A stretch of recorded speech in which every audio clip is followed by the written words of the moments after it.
as it was going to lift the curtain up from an untold story of glorious hardships. I am the boot. A true companion of a recruit turning into a soldier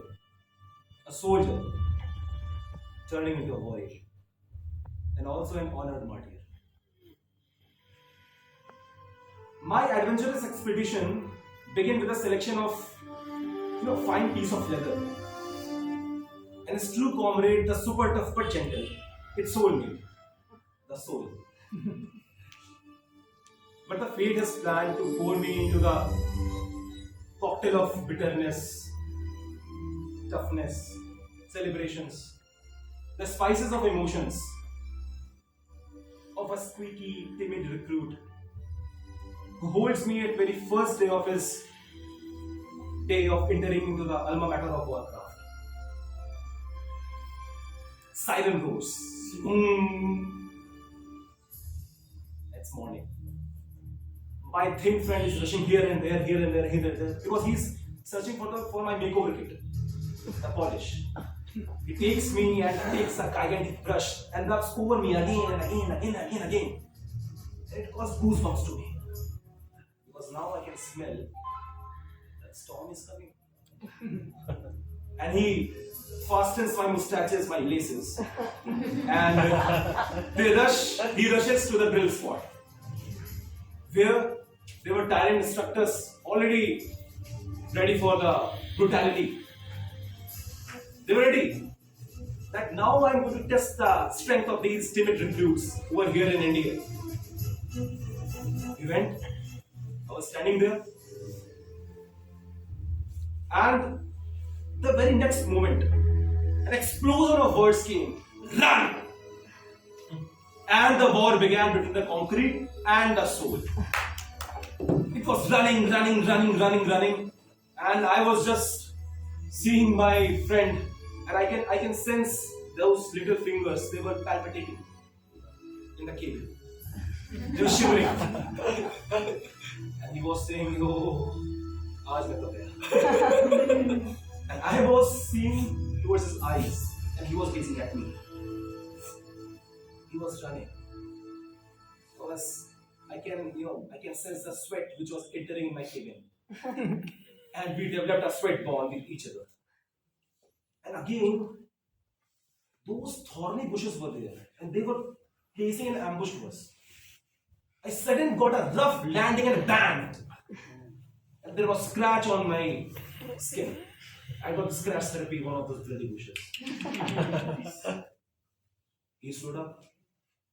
I was just looking to the diminishing line of the final lap. I was saying my body, don't let it go. You have to flow like wind. And he's just saying, okay. And he's just walking, he's just running, and finally he crosses the diminishing final line. And that day was the first day when we met actually.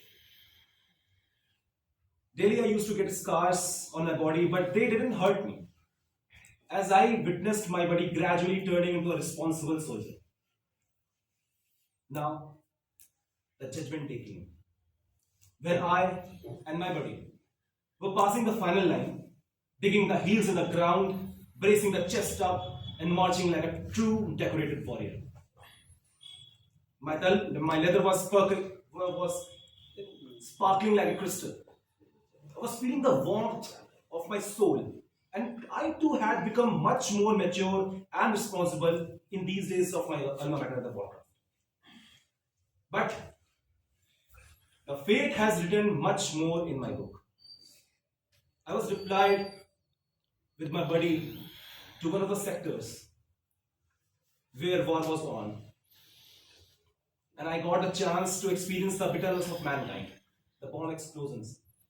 Before that time, when I was in India, I used to sometimes catch my buddy's tears, which often fell to the ground when he got the letters from his sisters, from his town.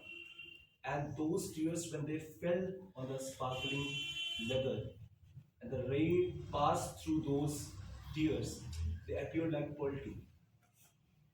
And now I was deployed with my buddy to the sector where the war was on. And the bomb explosions were there, casualties, explosive mines were there. They were horrifying. But my buddy, he has now turned into a magnificent warrior. He was always ready to risk his life in the name of his motherland. He was sent to various missions, and I always accompanied him everywhere, taking care of his legs, which were his morale. And I was boosting his morale all the time. And it also resulted in various victories. He accomplished many other missions over there, in the valley, in different sectors where there was next light operations. But one fine day, when I was accompanying him in one of his regular missions, and that were in woods, I was recollecting my memories of bushes during my training days, and he was advancing swiftly like a pro. He was advancing and advancing, and suddenly I heard an unusual sound of bullet tearing the shield of wind. And I felt something.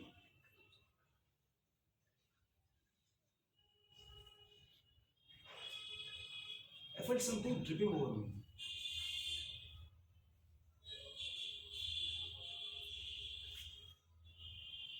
I got hit by my buddy's warm pure blood. It was covering my face so that I could not see clearly what was happening over there. But I felt the shivering of fingers, the palpitation of nerves. He was struggling between life